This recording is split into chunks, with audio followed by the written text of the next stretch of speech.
those of you who got an invite, welcome to Nerd Prom. No matter where in the world you are, we're all Nerds International. With the hyphen.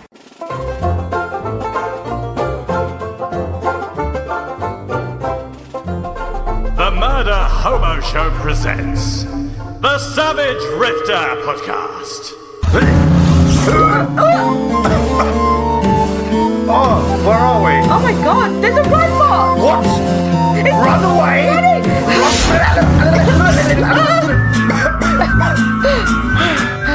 I don't know what's happening. Oh, it's like we're falling through rips in the time-space continuum. Look out, we're in the middle of water! There's only one way through this. Are you with me? Yes! We must fight!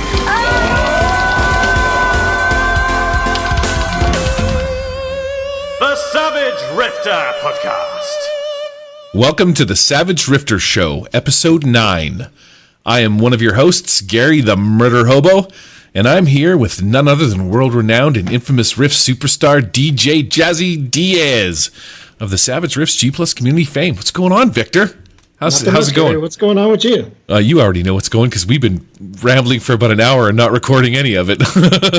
Mash the button. You've got to remember that. So dumb. This is a podcast all about Savage Worlds riffs. We break down Savage riffs piece by piece so Victor can teach me and you, the listener, how to play, enjoy, and understand riffs. What are we doing today, Victor? Today we're going to be going over the Mind Melter, one of everybody's favorites. I don't know if it's my favorite yet, but I'm pretty sure by the time you finish explaining to me how cool the Mind Melter is, I'll be like, okay, that's just one more class that I need to play inside of Savage Riffs. The list is getting longer and longer, Gary. At this point, you're going to be playing every character from now till the 24th century. I just don't know how you can not want to play them all. They all have such cool stuff, and there's so many dice. It's just phenomenal. Yeah, that's an understatement. If you're new to Savage Riffs and you've never played this game before, go out and buy another set of dice. Trust me, you're going to need them. Yes, absolutely. So this is going to be a little bit of a weird episode because we've been talking ICRPG. Victor kind of give me the ICRPG bug. So we're going to split this one 50-50. We've got a solid 30 minutes of me talking to Victor about my Gartar and the things that I like about ICRPG, and there was some new stuff in there from Victor with Ghost Mountain that I didn't know. There was a Western setting and stuff. So, yeah, we're going to probably start off with the first 30 minutes of the podcast being that. And unfortunately, the Mind Melter is it looks quick. It doesn't look like they put I don't want to say it doesn't look like they didn't put the time or effort into the Mind Melter, but it's only 2 pages. We should be able to rip this off in 30 minutes. Yeah, we've said that before, and an hour and a half later, you're over there cutting out 45 minutes of recording time. So you'd be surprised what you can pack into 2 pages on a Savage Riffs game. It's just amazing, and then you put two gaming geeks that just love this kind of stuff into it, and we're like, oh, wouldn't it be cool if we could do this? And I'd have to edit all that out, and we just go off on ramble. So yeah, next thing you know, we're talking about poutine coming out of the back of a glitter boy. Hey. We're going to get right into the meat and potatoes of this thing. So the first half is going to be some ICRPG stuff. And the last half, if you want to skip ahead 30 minutes and you don't really care about ICRPG, index card role-playing game, skip ahead to the end. This will probably be a one-off because it's late. It's like 9 o'clock on a Wednesday night. Victor's tired. I'm tired. But we just want to pump out some content for our listeners. And that's what we're here to do. Let's get rolling right into... Man, what are we doing? Nexus points is the main topic, right? Has it been that long since we've pumped out a podcast? Nexus points. From the riffs, Gary. From the riffs. From the riffs. It's a good thing you're here. No, that's news from the RPG community. No, read the script, Gary. Stick to the script. Sorry. Nexus points. I don't know. Hey there, Mr. Suit-wearing guy. Yes, that's me. Don't I know you from someplace before? Yeah, I do know you. What's new with you, man? Well, I suppose I could tell you what's new. From the Rifts. Yeah, it's been a couple of hectic frickin' weeks, man. That was, I went to the con, which I think was 8. When I worked Wednesday, It's all a blur, huh? You don't even remember what days you were gone. It's been ridiculous. Wednesday was my last day of work, so the 9th was a Thursday. That was my sort of fly there day. I got there Thursday night. We gamed and drank. Friday was drinking and gaming. Saturday was drinking and gaming. Sunday was my fly home day. I didn't get home till 2 or 3 that day. I took Monday off because I just knew things. Do you know what I mean? And then Tuesday, I was supposed to go back to work, but I got sick. And we're not talking a touch of sickness. We're talking, I got the plague. You know, right? You got, it's called con crud. That's what it's called. Victor, 1 o'clock in the morning, I started shitting so hard I started throwing up. And I would get up and I would try and throw up in the toilet bowl, but that would just make me shit on the ground. So I shit on my shirt, my socks, my shoes, the floor, the towel. I threw up everywhere. It was like 3 hours of throwing up and shitting my guts out on Tuesday morning. That was either the plague or alcohol poisoning, one of the two. It was so bad. It was like 4 days of unhealthy eating. Just, it was like a baseball bat to the cranium. You were going to have to pay for it eventually. Yeah. Between all the fried food and all the drinking, that's just asking for trouble. So I took Tuesday off, and by choice. There's no way that I was going to work, because all day it was like, I have to go to the bathroom, and it's like, oh my God, I'm about to crap my pants, and those thoughts happen seconds apart, right? I worked. Oh goodness! I worked Wednesday the 15th, and then Thursday, Friday, Saturday. Thursday I had to prep for a funeral. My wife's father-in-law passed away. Friday was the funeral.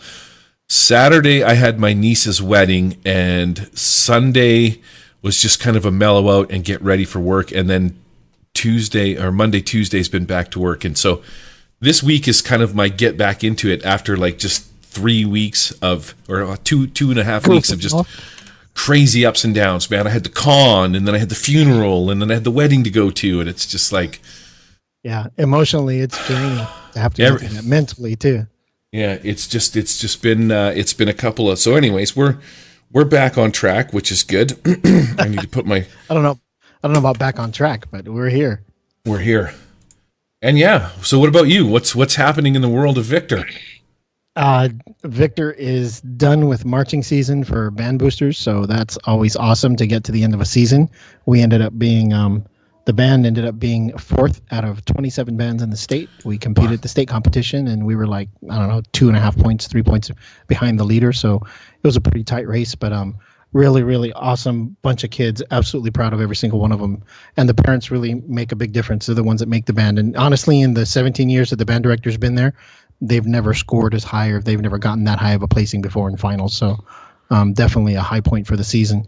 But glad that's done. It's a lot of work, you get about 3.5 months of nonstop, 3 days a week, 4-hour rehearsals on top of trips and transport, and moving 4 buses full of kids and 2 20-foot U-Hauls of uniforms, and feeding 150 people everywhere you go.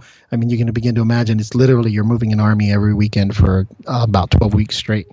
Wow. So it's been tough. We went to California for a regional competition about a month ago, and then I think in 4 weeks, we've done 7 performances or competitions in that time, including 2 state championships. So yeah, that keeps me busy between that and work, and my own kids and my own family. My wife's also, she's the president of the board for the booster club, so that keeps us pretty occupied during the fall. On top of that, let's see, the Savage G Plus annual, Savage Rifts annual that came out. Been working on that, put that out to the masses to get some more feedback and have everybody, punch in and give me whatever they wanted to add into that book. Put together the ICRPG Dark Sun World primer. Oh, I'm super excited for that. So I told Hankerin and I told Frank, and I forget, we need to get together and do a game online and just play that. I think that would be freaking awesome. Dark Sun is like a whole nother world that people haven't seen in a long time. Surprised they didn't pick it up in 5th edition. just to bring it back, because it's sort of like, I think they have. It's all about timing and when they bring out the books and in what order and what they're trying to do. I think they are. I think they're going to come out with Eberron first because it's the newest, latest, baddest, most popular at the moment next to Forgotten Realms. I think everybody's done with Forgotten Realms for the moment. There's enough content on that. You could play that for the rest of your life and never have to worry about it. Yeah. Eberron is huge in the same way, but better because it's newer. Keith Baker did an outstanding job writing that. Yeah, I think they'll come out with Dark Sun. I know they're going to come out with Spelljammer. They're going to do that, I believe, in 5th edition. So looking forward to seeing all of that and converting all that mess to ICRPG. I'm telling you, I told you this a month ago. I'm seriously consider converting Savage Rifts over into ICRPG. I think it would be the easiest and like quickest, dirtiest, fastest conversion ever.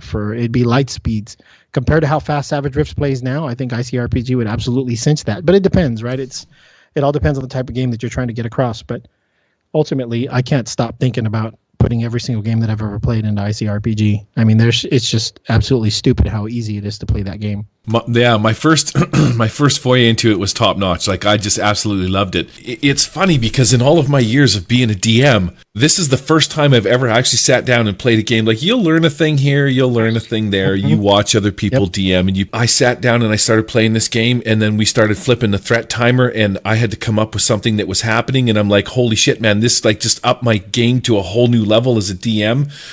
Something interesting has to happen every so often.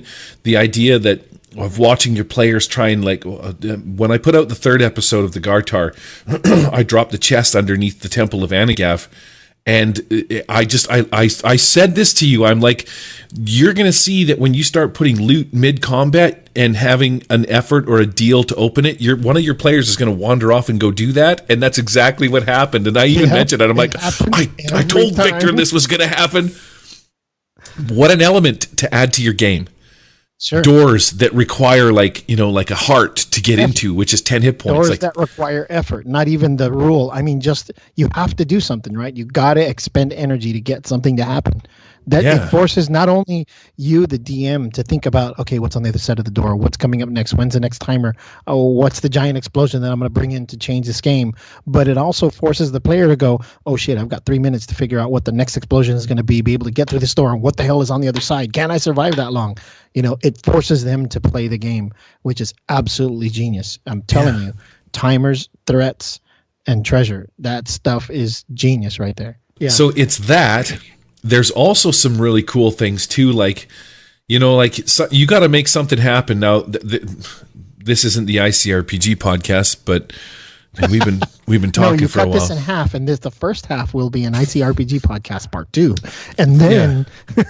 So things that I learned: the threat or the timer, the D4 timer. Yep. You can make bad things happen, and you can make good things happen. I should have switched it up between the two of them without really telling anybody. Sure. But I love that added element. It's like as they were approaching the Temple of Anagav, I'm like, I rolled the threat timer, and I'm like, you guys. Then I was looking for something, and I found the Spoodlings, and so I'm like, you see this cloud of dust on the horizon heading your way, and you literally have like 4 mere moments, quote end quote, to get inside the temple before this cloud of spoodlings they're just like goblins, right?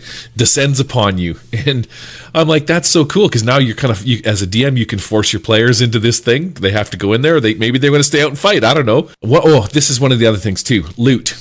Because it was my first foray into ICRPG, I didn't realize how much loot plays an important role. If you're just doing basic work, and you're just doing weapon damage, and you're just doing magic damage, you're always just rolling the same dice. Right at the end of the game, when they found that chest, I did random loot, and they found a sandwich. When you bite it, it like heals you and stuff. Sure. That adds a whole new element to the game for when they're taking damage, because now they're doing that. Some of the weapons and stuff will allow you to do 2d6, or you can hit multiple targets. Or even better, ultimate damage. Ultimate damage. It's crazy. And so it's like, you got to make sure when you're playing this game that you hand out the loot, because the loot keeps the game from just being a stagnant but repetitive roll. Maybe you've got a blaster that's got 20 bullets in it, but that thing will let you roll weapon damage 3 times on 3 different targets.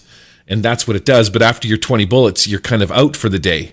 And then you got to switch up to another weapon. So strategy, when do you use that? Maybe you've got a grenade that does. It's just like it's phenomenal because it's like it just pulls it out of that stagnant, I'm rolling a d6 all the time, and now I'm rolling 2d6, or hey, wait a second, I found this grenade that's going to let me roll like 8d6. Yeah, the problem is you're going to get a D4 timer on it. You're not going to know when the grenade is going to go off. If you do know, that's the worst part, because then you roll like that 2. I just threw a grenade. It is going to go off in 2 rounds. Oh crap. We can't get out of this room because it'll take us 3 to get out. That's when you start getting creative and throw some more loot out for them to use, or that's when all the powers start going nuts. Yeah, they hit the door and the door's locked, and it requires 2 hearts to get through the door. And now you've got a guy trying to pick the lock, and he's like, "Oh my God, what do I do?" To go off 2 rounds. Yes, exactly. Right? And it's going to take 3 or 4 rounds, and he just realized what he did, and you're like, "Oh." I find it phenomenal and ultimately cool. I've been reading the ICRPG book, and I still need to get into Alfheim and Warp Shell. Like I haven't quite hit that segment yet. I'm 80 some odd pages into the book right now. And I just want to learn the lore for those 2 worlds. And it's the World Primer should be coming out. There's a World Primer book that Hankron's been working on. The last we were told, he was supposed to have that out mid-November. So we're literally like on pins and needles waiting for him to pop that up on the store or make that open for everybody, because I'm sure he's going to hit #1 again on the Drive-Thru RPG when he puts that out, because there's hundreds of us, literally hundreds of, almost 1,000 people just waiting on the edge of their seats for that. Yeah, so he's got Alfheim, which is his fantasy setting. He's got Warp Shell, which is his sci-fi setting. Yep. Man, all he needs to do is I'm going to convert 50 Fathoms into ICRPG, and then we've got you're doing it too now. You're doing Fantasy Pirates in ICRPG. Hell yeah! And then we need a Western setting. And then what else have you got? He's already got the Western setting. It's called Ghost Mountain. Where's that at? You don't know about that? No. Ghost Mountain's brand new. They've got like 5 episodes on YouTube for Ghost Mountain playthroughs already. You're drunk, mister. No. Think about Deadlands using ICRPG. That's what he did. He calls it Ghost Mountain. You can play like these demon possessed wraiths and ghosts and skeleton people, and it's. I gotta pause that so we don't hear it. It's twisted, but it's good twisted. He brings a playing card mechanic into ICRPG. And it is absolute genius. You mean you don't know about the ICRPG playing cards? I've seen the cards, but I just assumed it was a regular deck. For Ghost Mountain. I mean, you can use them for a whole bunch of other stuff besides poker, but that's what he brought them out for Ghost Mountain. Okay, I'm gonna have to look and see because. You got to catch up on that. That is some gold there. Just look at the Google Plus page for ICRPG. I don't see anything that says Ghost Mountain on and we're going now. I'm back 8 months, so is it sooner than that? It's there. He's mentioned it a couple times. Or just look at the YouTube channel. He has all kinds of stuff put up for that one gaming group that he does. Oh God, Absolute Tabletop. Let's see, Ghost Mountain RuneHammer. Oh, Ghost Mountain Playtest 1 through 3. There you go. It's under Roll for Effort. Roll for Effort's the name of the group, right? Yeah, that's the same guy. Yeah, so that's why it's not a group of guys. Yeah, that's probably why you're missing it. Yeah, because that's Hank. He talked about Ghost Mountain in the Google Plus page. He talked about it when he was looking at the Gunslinger and the Gambler. Those are 2 character classes that he created for ICRPG's Ghost Mountain. So he's got a couple of things up his sleeve at the moment. Yeah, I see. There's an ICRPG Pirates. It's called the Jewel of Athos. I have no idea. ICRP Warp Shell, the Warp Factor, and then ICRPG Ghost Mountain Playtest and Ghost Mountain Campaign Part 2. I was not aware. Yeah. It's really shitty and rather disappointing that I can't get YouTube audio in Canada yet. Like, we don't have RedTube RedTube. That's the porn. Oops. You mean YouTube Red? YouTube Red, not RedTube. RedTube is a porn channel. Wow. Secret is out. Oh, apparently. It's unfortunate because in order for me to convert this so that I can listen to it in podcast format, it's a huge amount of work. Yeah. I got to go through a website. You've got to convert it into an MP3 or whatever. Yeah. Put it on my phone, like transfer it to my phone. It's just like, you're killing me here. But I think I'm going to do that because I watched you guys play the entirety of The Warp Show one. Yeah, the Red Sword. Last Flight of the Red Sword. And it was so cool to watch him flip that D4, and then all of a sudden you guys were like being plasma shot by the star pulsing. And, yeah. And then he does cool things. He's like, oh yeah, while you're down on the floor, you happen to notice this loot crate, and then you would have to go open the loot crate, and it's like, yeah, no, it's so. Did you see the Warp Shell episodes after that when we played where we landed on the planet? No, there's more. Yeah, there's more to it. Was there 2 episodes after that? I think we played 2 episodes after that. The part where I used my sonic powers on the robot and I tore off the plasma cannon and I used the plasma cannon at the end. You didn't see that part? You've got to check that out. That one was a lot of fun. See, the thing is, seriously, it's on the YouTube channel. It's on RuneHammer. There isn't enough time for me in my life to sit here and watch YouTube, but I have all the time in the world to drive around in my truck for 12 hours a day and listen to podcasts at 2 times the speed. So I'm really upset that I think you would kind of need to see it in action too, but yeah, I don't know if ICRPG is my new shiny, but it's just cool. It's so freaking simple, and it's a cool new shiny. It's a cool new shiny to have. There's a lot of genius in there that I'm telling you, I've said this about 10 times, and you're like the 10th person I've told this to. Hankering's genius is so good, it's beyond his own comprehension. He doesn't even realize how good of a thing he has going on there with the way he's built the systems together, the way he builds encounter maps, battle maps, the way he's using timers and threats, the 3Ds, all of that stuff that's in that ICRPG little book. It's some good stuff. It is really, really good, and he'll tell you it's not innovative. It's just my crazy ideas. But sometimes those crazy ideas are what's innovative. For me, it's one of the best systems I've seen since Dungeon World. What I like about it is the fact that there sort of isn't any rules. Like it's like we're gonna sort of put the ball in your court as a DM. Here's some guidelines, but they're not specifically set rules. Now, what I mean, for example, is like you can carry 10 magic items, or you can carry more than that, but you can only have 10 equipped. You only get 6 points to increase your skills, which is cool. So character creation is like a minute and you're done. Take this, take that, and you're finished. 3x5 card. Yeah, because it's just you don't have a fighting skill. You don't have like any of those extra sort of finely detailed things. If you're going to make a fighting skill, you just make a strength check. He's basically gotten rid of all of that shit and just jacked it right back to the 6 attributes. All of the D20 system is the 6 attributes. Yeah, so like if you're going to make a lockpick or something like that as a thief or whatever, you would just use your agility roll. Whereas in D&D, they're like, okay, you use your agility to modify your actual lockpicking. It was like, you're just adding an extra step that's really kind of not necessary to tell a story.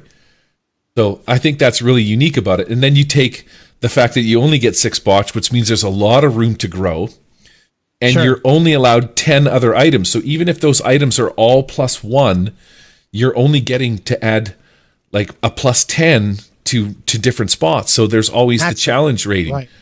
Which is, even if you had all of those added as strength bonuses, right? And you rolled a 20-sided, the highest number you could get is 30. But that's not standard. I mean, you can have other items that give you +3 or give you ultimate damage or ultimate effort in addition to, and all kinds of other options. But yeah, the basics of it is that. And that's what's genius about it. So the other cool part is with you can carry 10 items, but there's nothing in there that says those magic items can't break, which I think is pure genius as well. And there's no rules that say you as a GM can't burn them off of him, break them off of him, tear them off of him, steal them from him, et cetera, et cetera.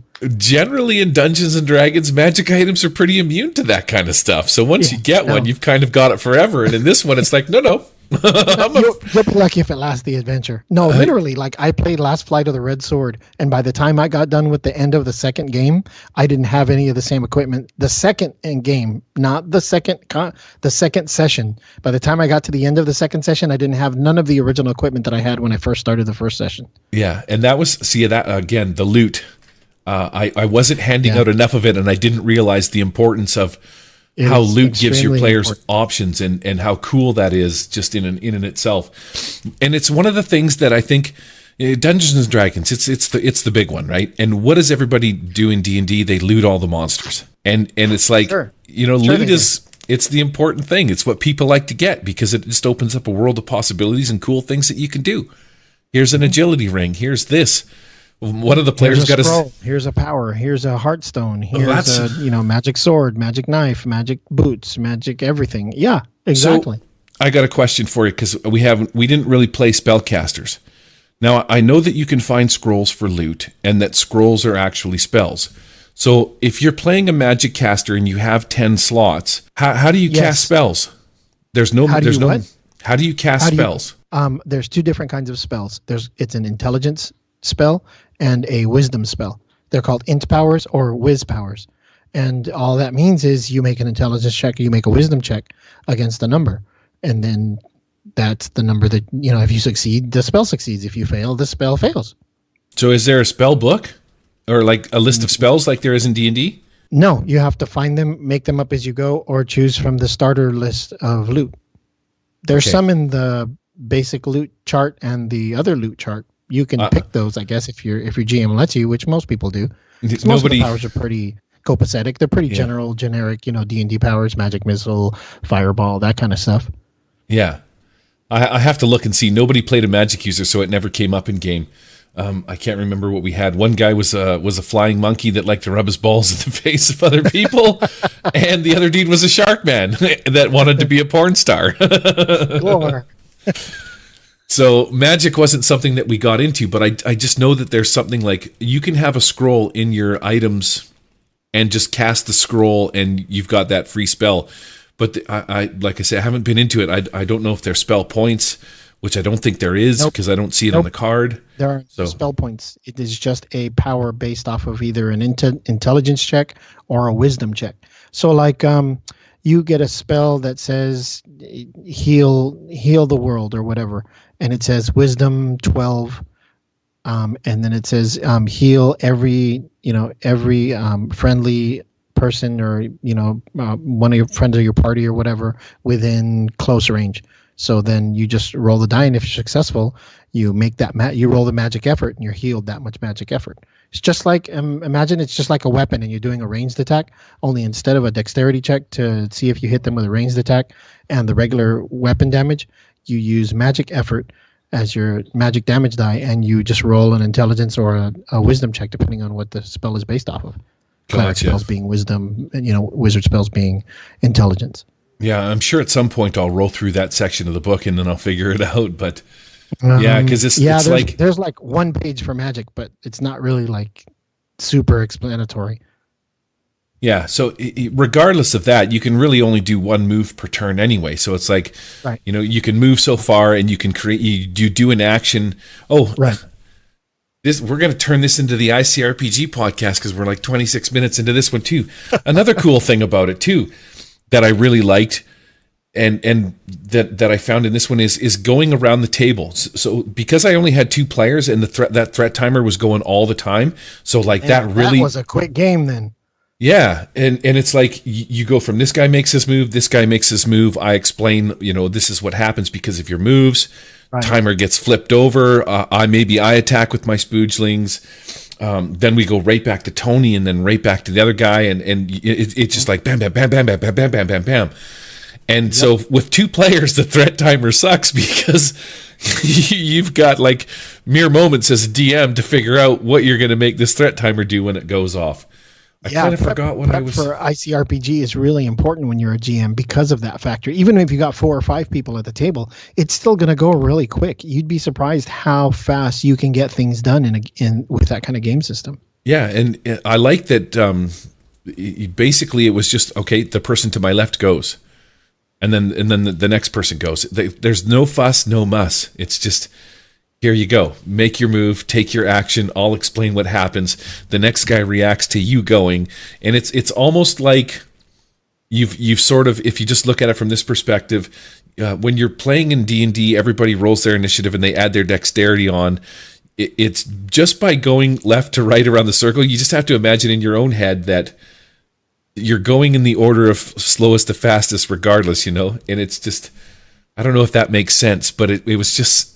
You didn't have to screw around with stuff. It's taken away the monotony of all of that and figuring out who goes next. It's like I go, then you go, then you go, and it's just bam, bam, bam. Sure. Oh, I know what I was going to say. The other cool part too is it takes away from the flamboyant and boisterous players at your table. Everybody gets their turn. Right. And that is so cool because it's like, it doesn't matter what your personality is. I'm going to come to you every when it's your turn, and we're gonna do a deal, and I'm gonna go to the next guy and we're gonna do a deal, and it's everybody gets a deal. It's not just one person gets all the deal or all the pizza. Everybody gets a slice, and that's friggin' neat. I'm going to incorporate that into my Savage Worlds games along with the threat timer because I just think that is a frickin' fantastic way to go. What do you do? What's the next person do?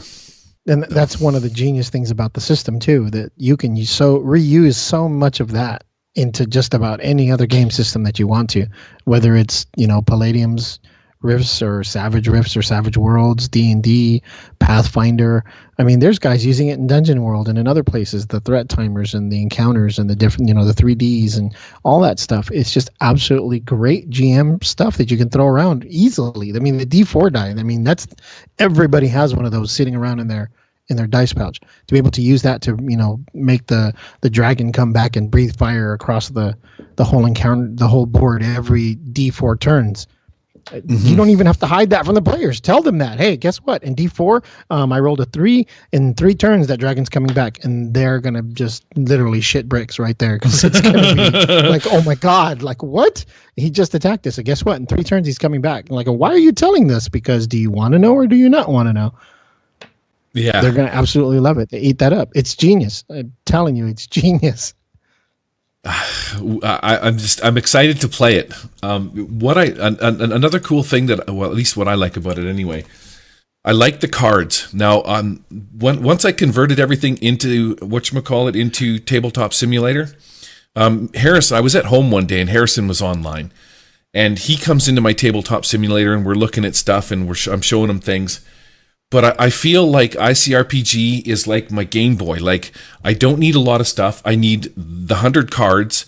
I need these index card character sheets that you fill in 6 little things, create your character, choose some stuff, and you're good to go. So I feel like I could just, without any prep, I don't need to prep anything. I'm going to pick my ICRPG kit up, which is my little minis, my index cards. I'm going to go to the gaming store.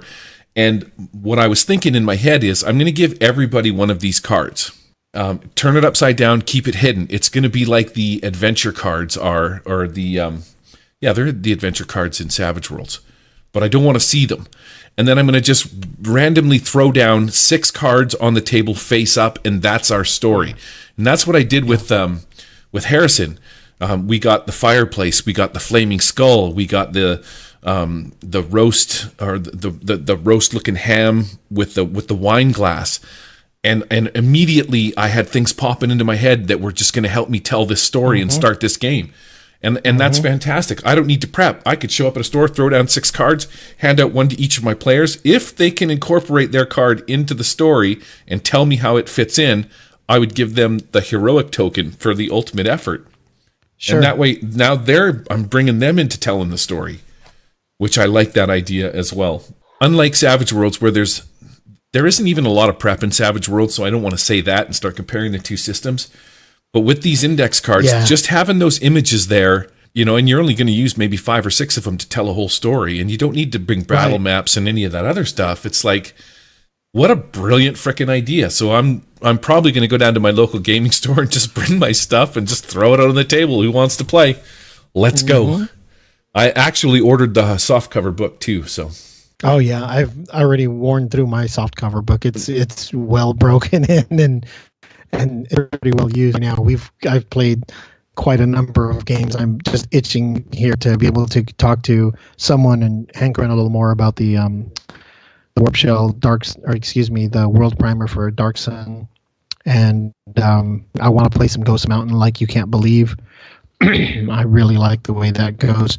Also want to be able to start a Dark Sun one-shot. He did something called Viking Death Squad, and he explains that whole game and that whole 3 encounter one-shot, which I think is great for a con game. But he explained that whole thing, and I posted a twisted version of that for Dark Sun, where it's called Dragon King Death Squad. Same concept, only different kind of monster running the whole show, but that seemed to turn out pretty well. So I'm looking forward to getting that on the board and playing through that a little more once I have some time. There's a lot there. I mean, it's just absolutely amazing how easy it is to be able to convert stuff and put stuff in there. Once you figure out the loot and you figure out the unique classes, everything else just falls into place. Yeah. That's awesome. Okay, well, we're 34 minutes into this one, so we're going to do a 50-50 podcast on this deal, I'm thinking.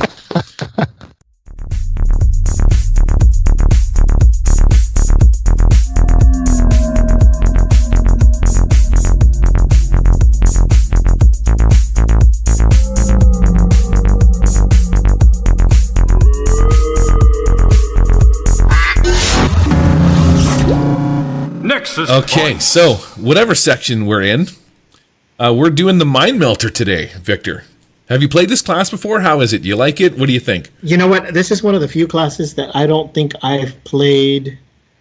I haven't played it in Savage Worlds, and I think I've played it very little bit in the Palladium version, but pretty awesome Master Psionic. You know, he's the guy who literally, this is the Jedi. If you want to play a Jedi, if you want to play any one of those types of powerful characters, you know, a Mind Melter kind of character, Master Psionic, the Mind Reader, the Telekinetic, the guy who can get people to do things and, you know, bend them to his will, so to speak. This is where you want to start. It's the Mind Melter.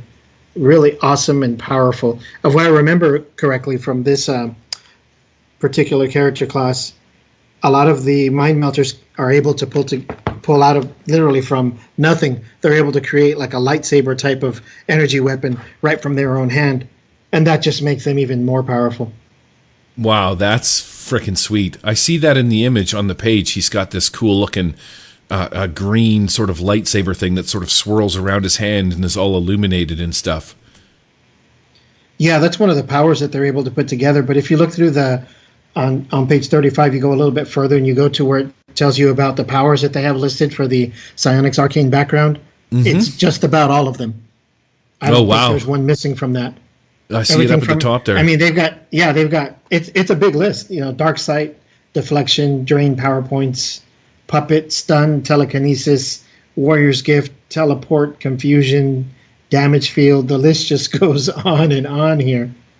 There's lots of fun stuff that you can do with them. So we recently played in one of Steven Dragonspawn's Shaintar deals, and Tony Fanning was in it. And there's, as a grown-ass man with a job and a family, I only have so much time to play games.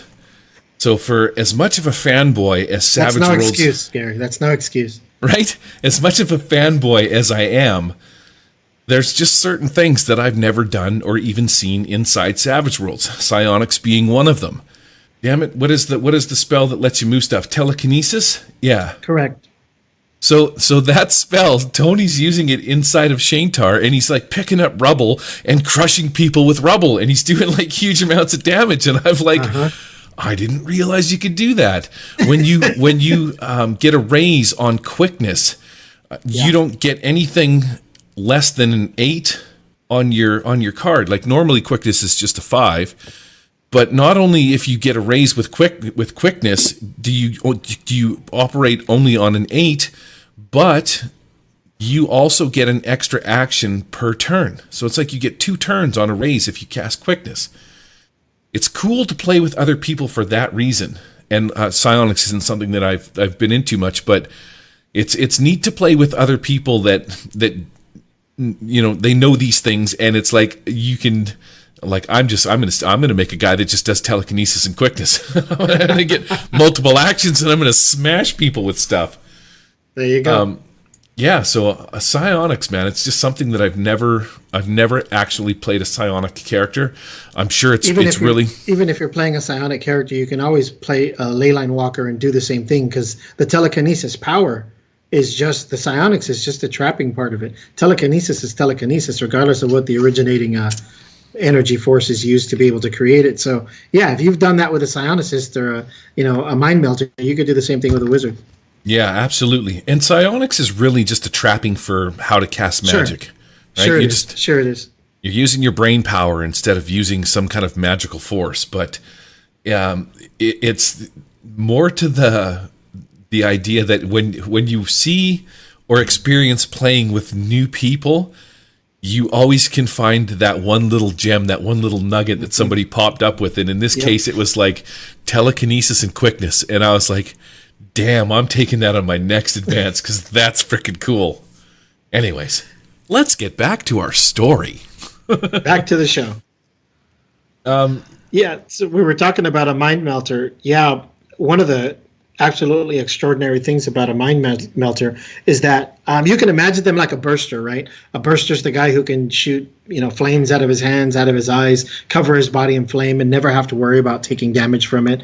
Be totally immune, gets an MDC protection from it, all kinds of different stuff that can happen with him. And that's a burster. Imagine if you had all of those powers with all of the elements, including quickness, telekinesis, the ability to have telepathy, to take control of people's minds with the puppet power, slow people down, put them to sleep, speak different languages. Oh, and you can still throw fireballs and be sheathed in flame and stop bullets and turn them around to go the other direction and stuff like that. That's pretty much a mind melter in a nutshell. A really, really highly capable and highly resistant psionic character. Yeah, it just basically seems that these guys are, they're just like your ultra powerful mind psionic trapped magic casting guy that just has access to everything.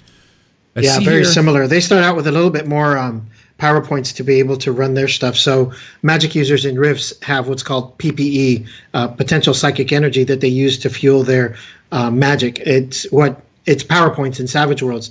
These guys start out with 20 points of ISP, which stands for inner strength points. But inner strength points, psychic potential energy, PPE, ISP, it all means the same thing. They're points used to be able to fuel all your powers. You start out with 5 powers, and you start out with a D8 in your psionic skill. That's before you get to add any of the bonuses for character creation or racial bonuses or anything like that. So you can imagine, right? Take telekinesis, you take entangle, drain power points, mind reading. You can just imagine some of that stuff, and teleport, put it all together, and next thing you know, you're grabbing a rock, teleporting it into a building where normally you wouldn't be able to do it, and using the boulder to plug up the hole in the hull so the enemy can't get through it. You suck up enough power points, you do multiple actions in the same turn, and you can cast both of those powers in the same turn, teleport and telekinesis. With, when you're watching Star Wars, speaking of being the Jedi and stuff like that. Yeah, good examples, right. When he's trying to pull the X-Wing out of the swamp, he just seems to have this inner fight going on, like, oh, and Yoda just walks over, whoop, don't worry about the size of it. It's not about the size. Like, that show should have been all about telling my wife that, but anyways, that's another story. So, hey, that doesn't happen inside of Savage Rifts, does it? Like, does it matter how big something is? Sure. Yeah. Well, can you make it? Telekinesis power does have weight limitations, but the more power points you put into it, the heavier the things are that you can move.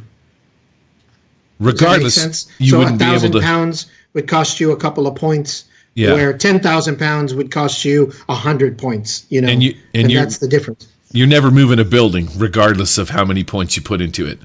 Never say never, but no, not one single psychic. But if you got a couple of mind melters together that had just happened to have a ISP battery that they managed to get from a techno wizard, or maybe they managed to suck the power points out of a Psy Stalker that had just killed someone that was juiced up on psychic power points. It's possible. Yeah, because there's no way. Like, I guess again, the whole premise would be you wouldn't be like getting a Star Destroyer and one guy standing on the planet just kind of holding it in place, like. No, it's not Akira. Oh man, that would be cool. However, though, right? That would be cool. But hey, it's your game. You make it do whatever you want to go do at whatever scale you want it to scale. What would even be more cool is if you could anchor if there was like this invisible tether. And you're sitting on the planet and you grab onto this thing and you actually kind of hold on to it for a little bit. Not that you would stop it for more than a second. It'd be like getting hit with hitting a car with a truck. Sometimes you wouldn't even know, or hitting a person, you wouldn't know that you hit them. But it would be funny if you could like latch onto it and you could feel that you had this thing, but it just lifts you up off the ground and takes you with it because you're just so insignificant. Your buddy's like, hey, watch this. I'm going to stop this Star Destroyer. And he breaks out his mind meld power. Blah, blah, blah, blah. And then he just gets ripped off the planet because he's like, what's he going to do, right? You can't hold it back. Remind me never to play Star Wars with you, okay? You pretty much in general shouldn't play games with me because I just tend to bring out the dumbest things I ever can think of. Hero's Journey, 4 rolls. Mind Melters get 3 rolls off any of the following tables: enchanted items and mystic gadgets, experience and wisdom, or psionics. That's kind of obvious, right? 3 rolls off any of off any of the tables. And you get an additional roll on any one table except for cybernetics or magic and mysticism. Again, pretty obvious. You don't want to take cybernetics because it's going to reduce the amount of psionic power that you're going to get. Yep. And then, well, you don't need magic and mysticism. You have the psionic version of every single power that you can get from magic and mysticism. Yeah. A mind is a terrible thing to melt. I like that that's the start of one of the paragraphs. Mind melters are the epitome of master psionic, beginning with extraordinary power and developing even more of it over time. Yeah, you're the badass magic casting, brain using kind of a guy. That's what you are.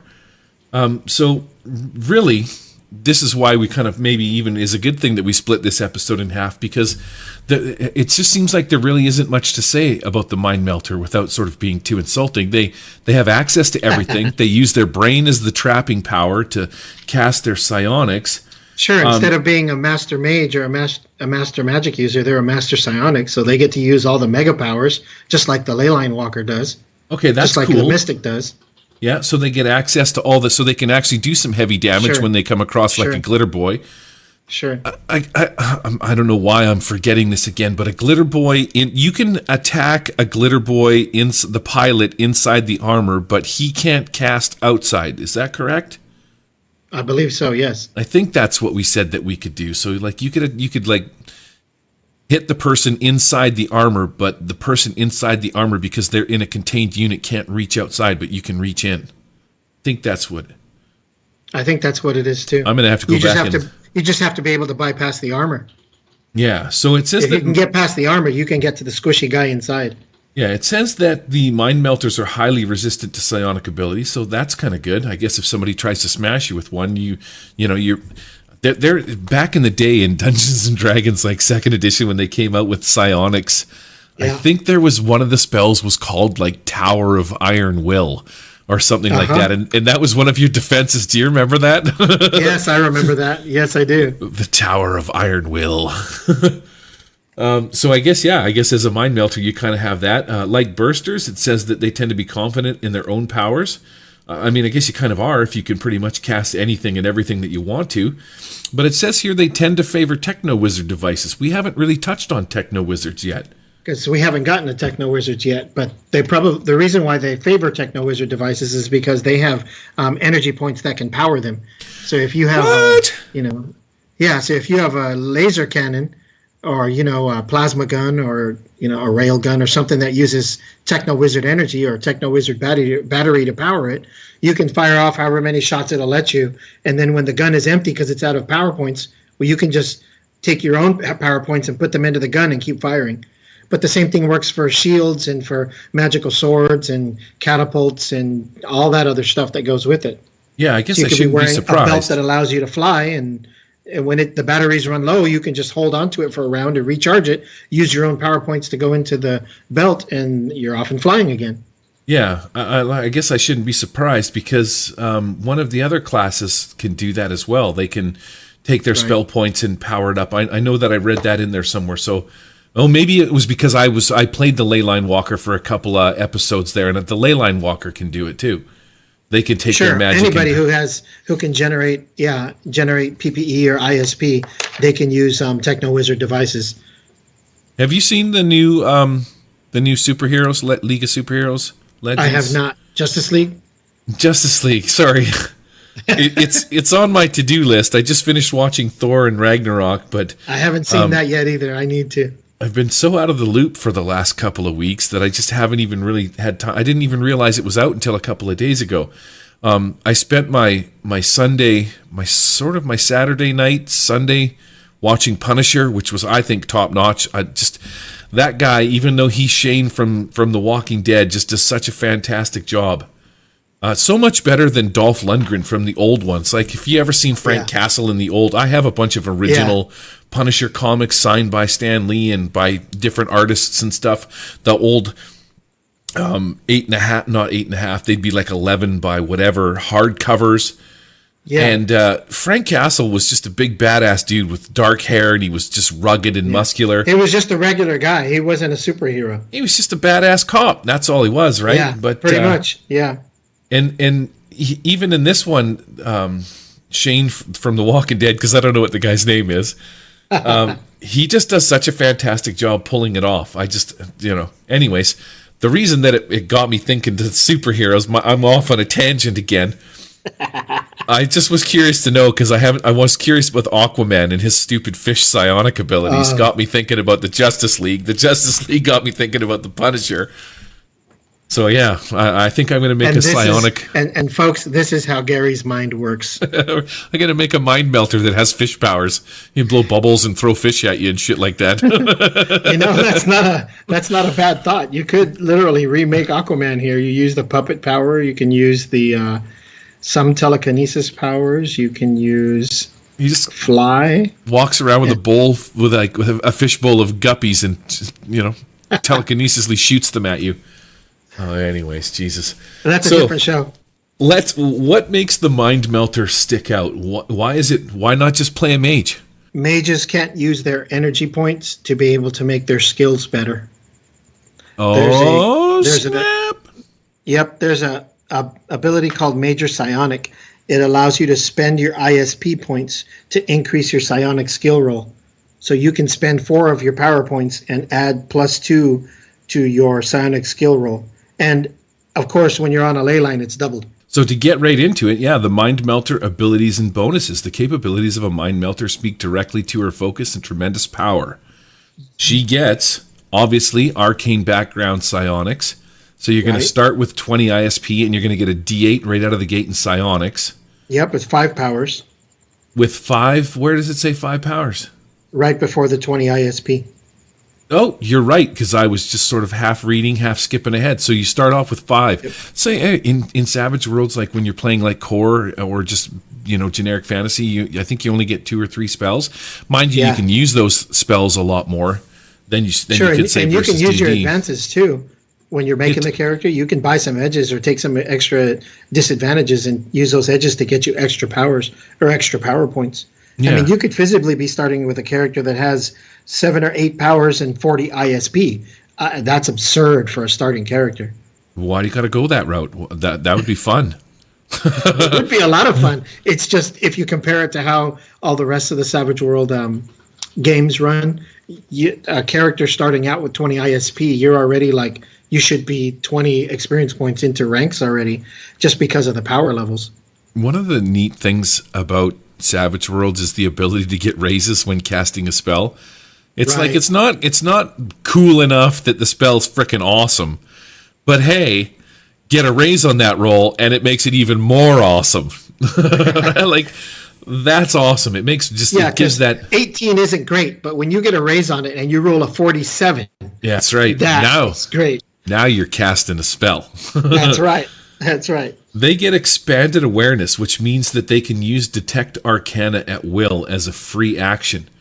So basically, that is your generic detect or sense magic. Magic sniffers. Sniffers.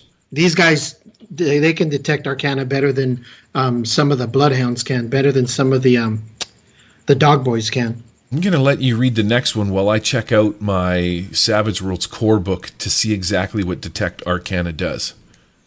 Sure. So we're talking, the next power that they have is Major Psionic. Mind Melters have the Major Psionic Edge, so it allows them to be able to cast all of the mega versions of the powers. And they can spend 2 ISP to add 1 point with any psionic skill roll, or 4 ISP for a +2 bonus. You pay that before you roll. And then, as usual, like I said earlier, when you're on a ley line, all those bonuses double. So if you spend 4 ISP points and you're on a ley line, you can add 4 to your psionics roll. Very cool. So, to skip back a beat, detect/conceal arcana. This allows a character to sense supernatural persons, objects, or effects within sight. This includes invisible foes. There you go. Bingo bango. Enchantments on people or items. Can't hide from this guy. Mad science devices and so on. And that is why this just becomes ultimately cool, because right away you're like, hey, what's happening here? Can I sense the magic? And that's neat that you can, figure out where people and stuff are. Yeah, this guy would be fun to have in a party. All of a sudden, somebody's casted a magic spell and he goes invisible. You're like, nah. And then you turn his brain into like a friggin' sausage link with some sweet psionic ass-kicking abilities. What else we got? Master Psionic. So he gets the Master Psionic edge, gaining all mega powers associated with this.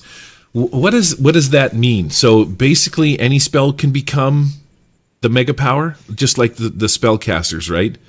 Sure. There's just about every spell in the main rulebook has a mega powered version or a mega version of it in the Savage Rifts world. So, for example, you can use Barrier or Armor. It's just going to give you a certain number of bonuses to your armor points.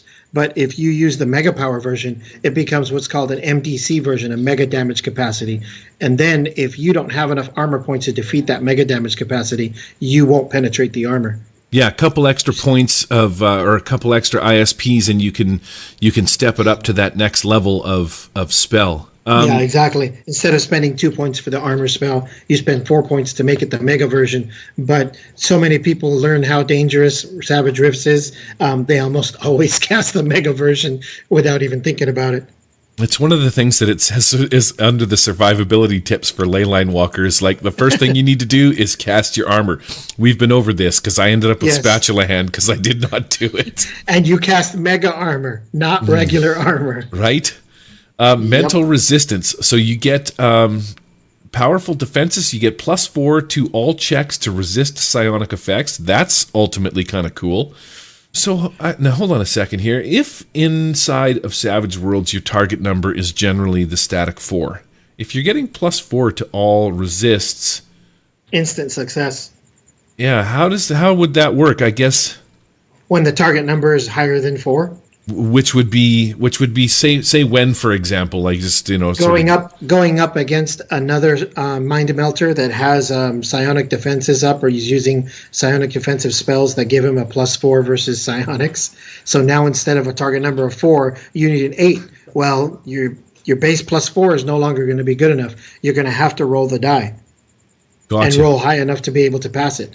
Because remember, your target number doesn't have to be just 4. It can be 6, it can be 8, it can be 10, it can be 12. It just depends on how difficult the GM states that task that you're trying to do is. Gotcha. Trying to read someone's mind from who's inside a lead line safe. That's probably going to be a 12. That's going to be a pretty difficult task roll for you to be able to get through. It's going to be a 12, or somebody's going to have to buy the DM a soda. They both work. Either way, right? Somebody slides me a chocolate bar into the table. We're making stuff happen. That's funny because you say that, because we'll be playing a game at my table, and I'll let the players spend their bennies to be able to do stuff like that. Like, I'll tell them, like, the target number is 16, and they're like, there's no way I can roll that on a D6 or a D8 psionic roll, even with the +4. Even if it explodes, there's still like a 20% chance that I could roll that number. I was like, well, for a Benny, there might be a crack in the lead lining, and you might be able to figure that out. And they start looking at their hand going, I've got 2 bennies left. Says, well, if you're lucky, you won't need that for a vigor roll, but for a Benny, you'll be able to get through it. And it's funny because it becomes like a negotiating table. It's like an executive negotiating table to be able to figure out how to get those out of their hands. And of course, the first thing they come up with is like, okay, I just burned a Benny to be able to get that benefit. Now, what do I need to do to make it really cool to get that Benny back? And it kind of makes it go back and forth. Yeah, here's what you got to do. You got to be the guy that rolls in there with the great big, what do they call it? Like an easel, an easel, with the big paper sheets on it. Sure. And maybe on one sheet you have the map or some information drawn out, and you're sitting down or standing up, depending on your play style, but you've got that long wooden wand where you can tap the page and say over here, And then when it comes to your like plus 16 roll, you just flip it over to the part where it says, for 4 points is a chocolate bar, 8 points is a bag of chips, and you're like, Here's and you the just menu. Yeah, you just tap on the chocolate bar. You're like, maybe we could make something happen as you kind of just eye them down. And then just flip it back like nothing happened. And then you would just get some free loot yourself, right? So that'd be kind of sweet. We'll call that the Benny GM junk food menu. Right? Yeah, I'm adding things to my game here as we go along. So getting back to it, talking about the resistances, not only do you get +4 to all your checks for psionic effects, but you get +4 to your armor against any psionic damage, which is pretty hefty. +4 is pretty good. That's damn good, yeah. Yeah, but what's nice is it does stack with arcane resistance. Yeah, if that's you have cool. An armor spell on, and you get attacked by a psionic ability that does psionic damage, you get an additional +4 to what your armor resistance currently is.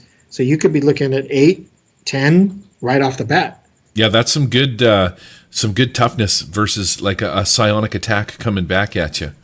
Yeah, like a telekinesis spell. I just picture right now. Right now, I'm just picturing two guys sitting at a table in a park across from one another, just staring woefully into one another's eyes as they're trying to like mentally like destroy the other person, but none of them is getting anywhere because they have all these psionic armor and arcane resistances, and they're like trying to penetrate each other's mind barriers. And you see those two cute girls walking down the path right next to them going, "Oh, isn't that cute? They're in love." Yeah, and one guy looks over, he's like, "Squirrel," and then all of a sudden his brain explodes because the other guy got in. That's awesome. Anytime there's the bonuses and abilities, Victor, there's always the complications. Complications, that's right. So when you get into complications, one of the things that I really like about it is they compare them to the crazy. Not the fact that they're crazy, like they're nuts, cuckoo, not there, but they tend to be a little different. They tend to be like adrenaline junkies, think themselves superior than others because of those mental abilities. So because of that, they start out with the quirk hindrance. Mm-hmm. And a quirk is simply something like, every time you leave a room, you have to turn the doorknob 3 times to make sure the door's closed. You have to do that. It's like your OCD, your quirk that you have to do. Maybe every time you use a psionic power, you have to say the word poof. It doesn't seem like much, but man, let me tell you, those quirks, they make the table roll every single time, just roll in laughter. The so pew pew pew pew. You're like, what are you doing? Exactly. You come up with some dumb word to say or something like that. Yeah, you could be an odd character as well. Like what's his face from Back to the Future, the professor guy there. Yeah. Just like that crazy sort of way out there kind of a character, which would be an interesting sort of role on it. But your quirk would be that you always wear a white lab jacket, always, all the time. Yeah, you can't do your power without a white lab jacket, or it doesn't work as well. Even at night, you think it doesn't work as well. You're trying to stealth into somewhere, and you're just not doing it without your white lab coat on. Yeah, everybody else is all in total black with face shields and helmets, and you're in all black with a white lab coat. It says your name, Doc, on it. Yeah, right. So the mind melters are all a little odd. It also goes into cybernetics. You shouldn't be using cybernetics at all. It's not a good idea for them to allow you to use any kind of cybernetics because, as we've learned, you start to suffer a lot of disabilities from them in terms of being able to use your powers or use your skill points. In this case, it says that if you do have a medical necessity for cybernetics, your character can have them, such as you need a limb or a heart or something to that effect, but your character is going to suffer a permanent -1 to your psionic skill for each point of strain. Mm-hmm. Spatula hand. Hey, sometimes it's okay. You can deal with -1 point, but you take enough cybernetics, you take enough strain, you can see really quickly it's going to start to penalize you. Yeah, it's a cool feature inside of Savage Worlds. The negatives, like just that one thing to add that little bit of difficulty, can change a player's. Their destination, so to speak. You might be playing the game for X reason, and all of a sudden you need a limb, and now you're like everywhere you go, you're looking for a new limb because you got stupid spatula hand, kind of a thing. Like it just can change the identity or the idea of what your character was. Enemies who are they're shot on sight, but of course they are. The frickin' Coalition. Who doesn't get shot on sight by the Coalition troops? That's what I want to know. Regular humans. Look what it says here. Mind melters are shot on sight by coalition troops, then shot again to be certain they're dead. Yeah, wow. The coalition troops tend to be afraid of mind melters only because most mind melters look like regular human beings. It's very difficult to detect who they are or when they have abilities. Psy stalkers and dog boys are usually the only ones. There's no magic little box that tells them, oh, he's psychic. Oh, he's a mind melter. They don't know that, so they're very threatened by that. They shoot them first, and then when they're down, they shoot them again. That seems a bit Salem witch hunty there, kind of. You know what I mean? Like if you can't tell, and all of a sudden you're like, yeah, this person's got psionic powers, and boom, boom, out go the lights. That's pretty much in that order. Yeah, that really just makes me dislike the coalition that much more. They're just so into hating people. They're just trying to do their best to survive in a world that's gone crazy around them. Oh yeah, because hold on a second. Is the coalitions are the humans that just want their Earth back, right? I mean, that's kind of what their driving force is. That's what it is. So that kind of makes sense. Yeah, they see themselves as the heroes of Earth. The heroes of humanity. They want to be able to protect the humans and give them back the planet the way they had it. I mean, the planet was going to hell and they bombed it to shit, but it was their planet. They could do whatever they wanted to with it, and that's all they really wanted it. In other words, they're the Republicans. Yeah, there you go. Welcome to Politics 101 with Victor and Gary. The last in the list is feared, though it's possible to hide his true nature in the general populace. If the general populace discovers the presence of a mind melter, they tend to be pretty nervous, so you're going to suffer charisma. Very difficult to control a mind melter, and most normal people are afraid of what they don't know, afraid of what they can't control. And if you had a buddy that was sitting next to you at the game table and he could manipulate the dice and control everybody's minds, wouldn't you be a little nervous? Yeah, I mean, I totally would. Yeah, so that's why they're feared and hated by not just the coalition, but just about the general populace. If you had access to other people's brains all the time, you would definitely be a quirky character. Like knowing what people think. Yeah, that would just be insane. It would be too much. Mind melter starting gear. Lightweight personal armor, which is the good old-fashioned Huntsman, which everybody loves and uses. An NG-33 laser pistol, the classic survival pack, and some money. Gotta have some creds. That's it. That's the mind melter. 38 minutes. Well, less than that because of the technical difficulties. But yeah, 30 minutes to pop through the mind melter. We got some ICRPG filler. We're good. I see you yawning. You're kind of yawning over there. It's been a long 3 days. I had to cram 5 days worth of work into 3 days. Oh, that's good stuff. So yeah, we're going to put a pin in it and call this one done. Whoa, bloody hell. Oh man, I love this guy. Do we have to go yet? Yes? Oh, please. Of course we do. We've got work to do. Please, can we stay just a little bit longer? Stop it, Jeffrey. Right, come on back through the rift there. Fine. Anyhow.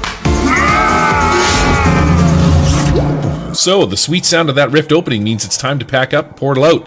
We're not Thelma and Louising this one because we're tired of doing that, so we're going to Rick and Morty it, and I'll be like Pickle Rick, and you can be Morty. I haven't even watched that season. All right, everybody, you know how this goes. You can reach us at themurderhoboshow@gmail.com or get us on Twitter if you can keep it under 140 characters. I think they changed that, didn't they? 280 characters now? No. Anyways, at The Murder Hobo Show, or, of course, over at the Google Plus page, murderhoboshow.com, under the Nerds International banner, or you can reach out to myself, Victor, the Savage Rifter, directly at the Google Plus Savage Rifts page, where the community is always alive and well and growing. 551 members as of a few minutes ago. I appreciate everybody coming out onto the Google Plus page, giving me some feedback over for the Savage Rifts annual, along with about 101 other things that we got going on that page. If you haven't been out to the page or you haven't visited in a while, please make a trip to go back. Say hello, say happy holidays, put up a Christmas tree or some lights around the Google Plus page. It's always cool to hear from all the community and to talk to everybody all the time. So much stuff going on there. It's just hard to keep track. Honestly, it's a full-time job. Okay, so what's new and exciting inside the Savage Rifts community? I see that you've got the Savage Rifts annual. So hopefully by the end of the year, we can pin that all up and we'll have like a sweet year collection of your Savage Rifts stuff. I haven't had a chance to look at it yet. What's in there? There's some good stuff. I know I got some material in there because I champed it out. Yeah, there's a whole bunch of fun stuff in there.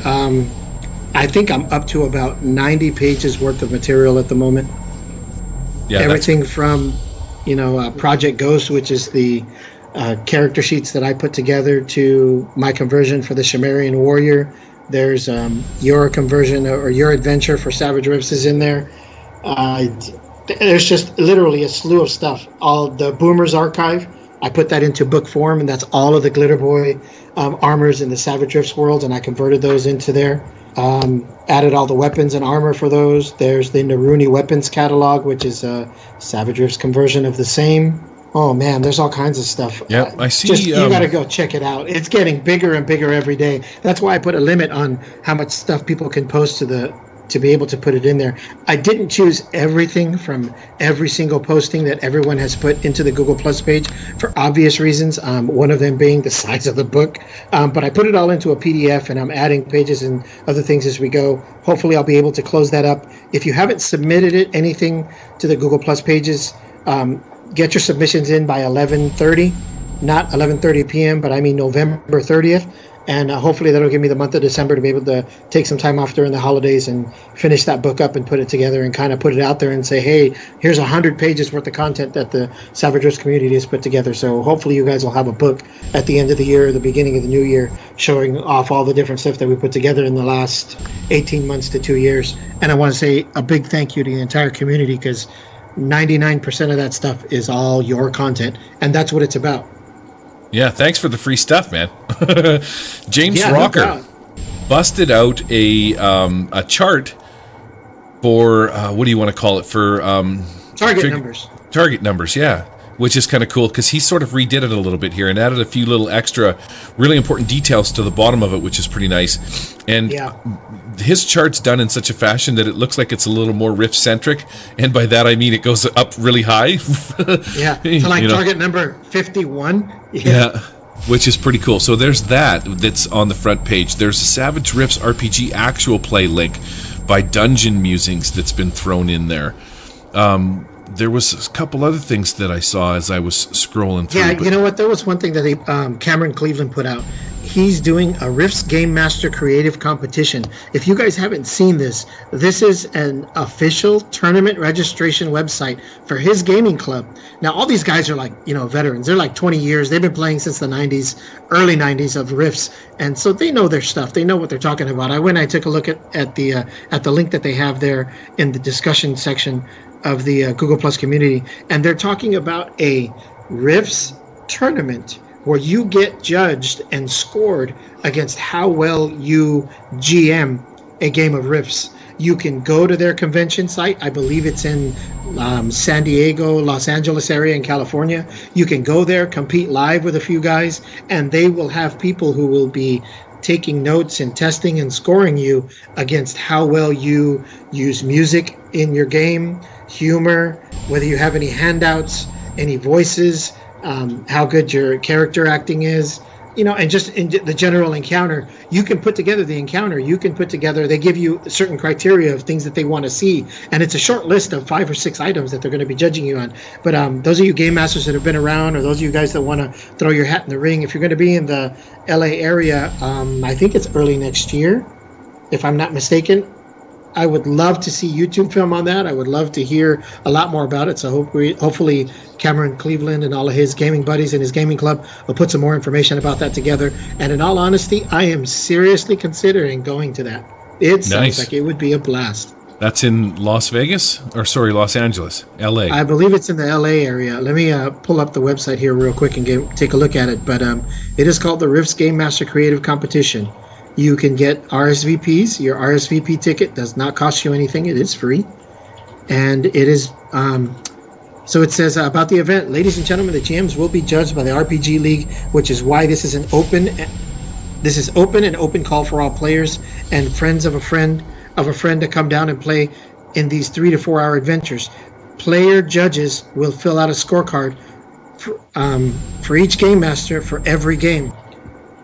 It's open to all people, even non-RPG League members that wish to try their hand at running a Rifts game. If you're already experienced in running a Rift, this is a good opportunity to show off your stuff. So the tournament requirements are Friday 5 p.m. to midnight, There's 5 tables of play with 2 separate sessions, with each session consisting of 3 hours each. Saturday from 9 a.m. to 10 p.m. Wow, 13 hours of gaming. 5 tables of play, 3 separate sessions with each session consisting of 3 hours.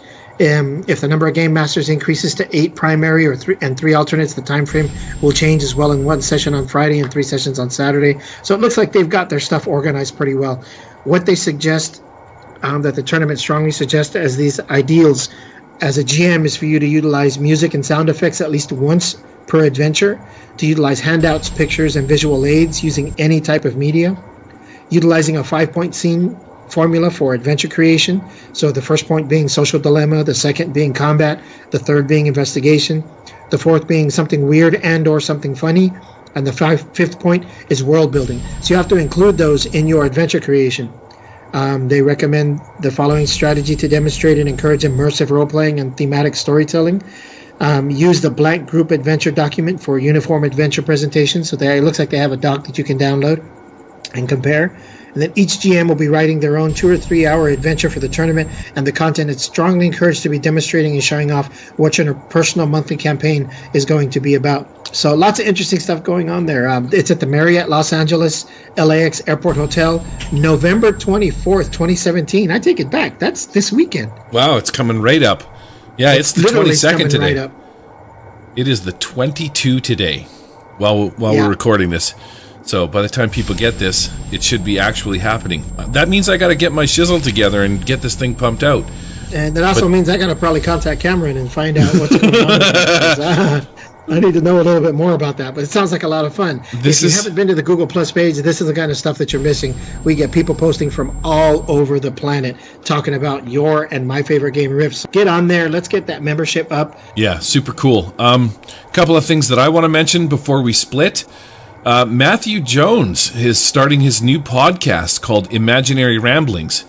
No idea what this podcast is about. Maybe it's about watching your grandma knit socks for poodles. I'm not sure. I just made that up off the top of my head. But November 25th, the big launch date. So you can find that stuff on the Nerds International Google Plus page. And the primary, whatchamacallit we got going on is Con on the Cob. While we were there, Sean Patrick Fannin actually signed the Rift box set. Get on over to the Wild Eye.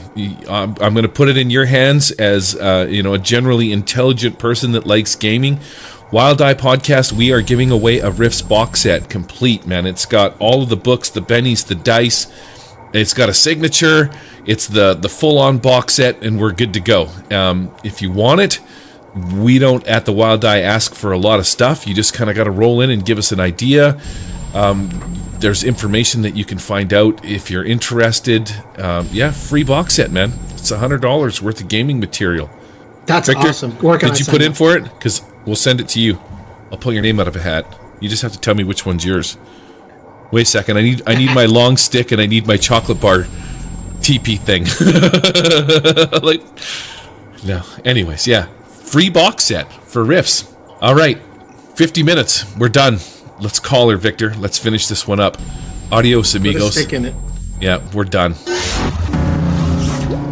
The Murder Hobo Show is not affiliated with or endorsed by any companies mentioned on this show. Any of the products mentioned on our show or appear on our website are the property and copyright of their respected owners. All items are used under fair use and for educational and review purposes. All other items are the intellectual property of the Murder Hobo Show, copyright 2017, all rights reserved.